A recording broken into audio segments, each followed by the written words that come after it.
दोस्तों, दुनिया के दक्षिणी हिस्से में मौजूद है श्वेत महाद्वीप, जिसको अंटार्कटिक महाद्वीप के नाम से भी जाना जाता है। एक ऐसा महाद्वीप जहां पर ना तो कोई मूल निवासी रहता है, ना कोई वहां पर सरकार है और ना ही जीवन की कोई आशंका है। गोंडवाना लैंड के विखंडन से अलग हुआ ये अंटार्कटिक महाद्वीप दुनिया का 5वां सबसे बड़ा महाद्वीप है, जिसको निर्जन महाद्वीप के नाम से जाना जाता है, क्योंकि यहाँ पर सिर्फ बर्फ है, बर्फ की मोटी चादरें हैं। इस वजह से यहाँ पर नॉर्मल निवास करना मुमकिन नहीं है। अगर इसकी स्थिति की बात करोगे तो ये अंटार्कटिक सर्कल के अंदर मौजूद है। इस तरीके से एक सर्कल बनता है, ये अक्षांश गुजर रहा है, इसके अंदर अंदर ये मौजूद है और यहाँ पर टुड्रा हवाएं बहती है, साउथ पोल मौजूद है, बर्फ की मोटी चादरें मौजूद है। जैसा कि आपको पता है कि धरती के उत्तर में मौजूद है आर्कटिक सर्कल और वहीं पे मौजूद है नॉर्थ पोल यानी कि उत्तरी ध्रुव।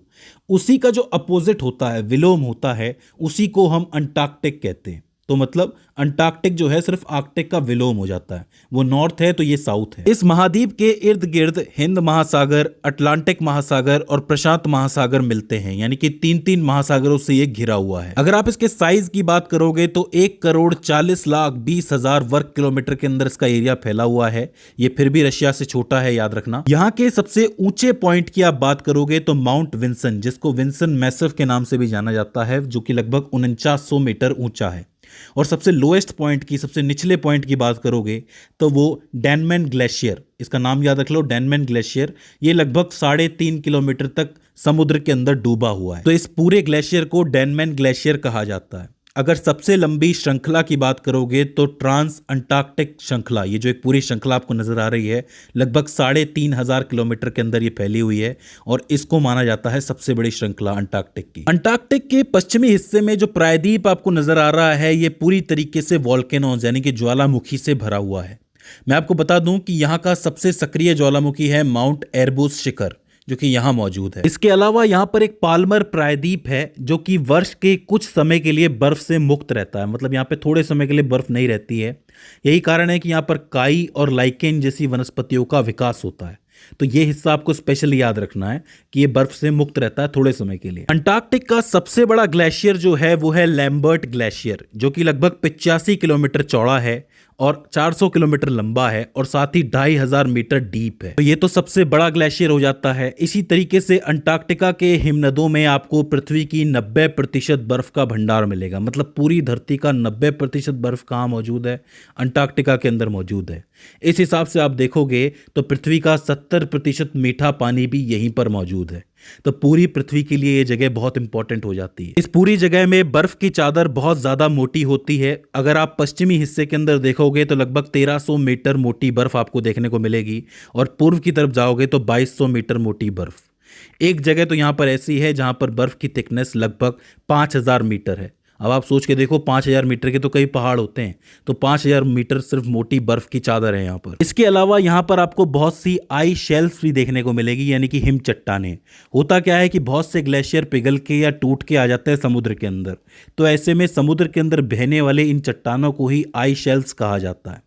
जो एमेरी शेल्फ है, एमेरी हिम चट्टान है, वो एक बहुत इंपॉर्टेंट है, बहुत बड़ी है।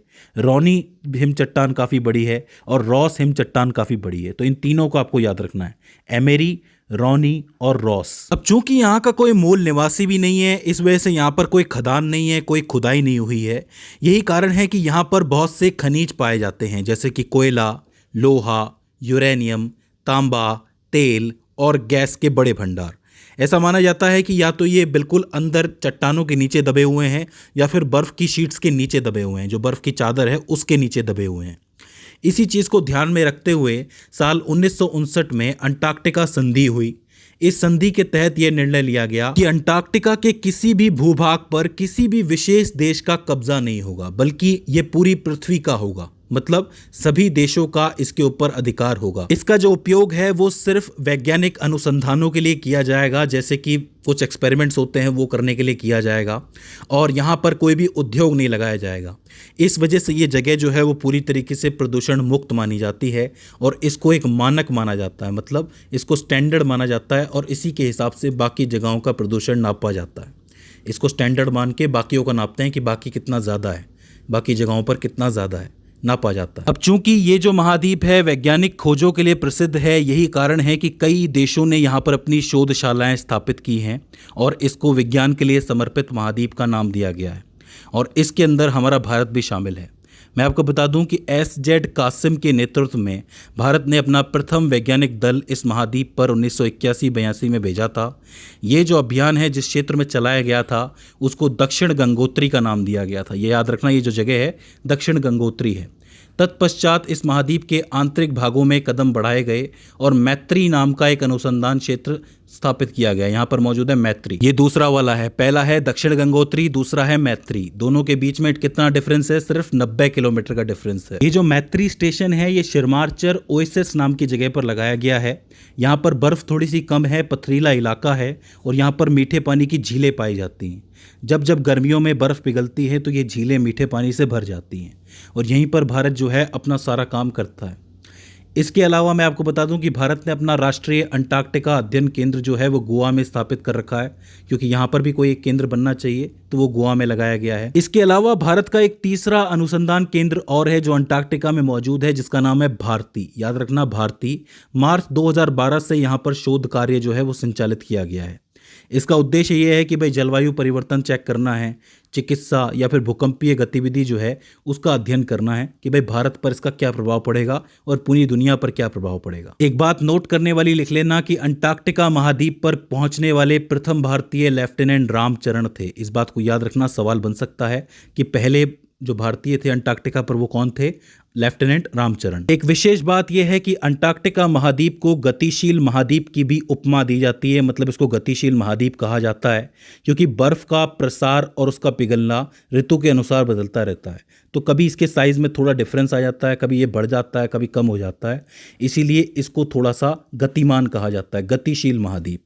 तो इसे याद रखना है। आखिर में एक चीज़ और याद रख लो कि यहाँ पर रॉस सागर और वेडेल सागर मौजूद है। रॉस सागर को विशेषकर याद रखना क्योंकि ये विक्टोरिया लैंड और मैरी बियर्ड लैंड के बीच में दक्षिण पश्चिम में मौजूद है।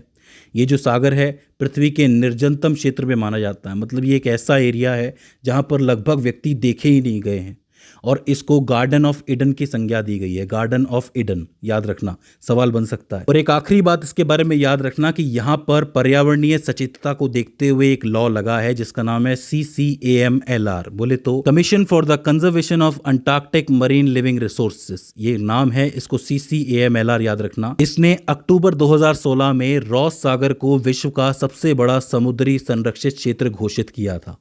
तो ये भी सवाल बन सकता है। एक तो इसको गार्डन ऑफ ईडन कहा जाता है, दूसरा ये सबसे बड़ा समुद्री संरक्षित क्षेत्र है, तो सवाल इससे भी बन सकता है। तो दोस्तों ये हो जाता है अंटार्कटिक महाद्वीप। आई होप आपको समझ में आया होगा। इसके बारे में यही मेन जानकारी है जो बार बार पूछी जाती है, तो इस चीज़ को आपको विशेष करके याद रखना है। मुझे उम्मीद है कि इस वीडियो से आपने कुछ ना कुछ नया ज़रूर सीखा होगा। अगर इसके बाद भी इसके अंदर आपको कोई क्वेरी आती है, कोई दिक्कत आती है, तो आप हमें कमेंट सेक्शन में बता सकते हैं। तो दोस्तों आज की इस वीडियो के अंदर बस इतना ही। See you in the next one.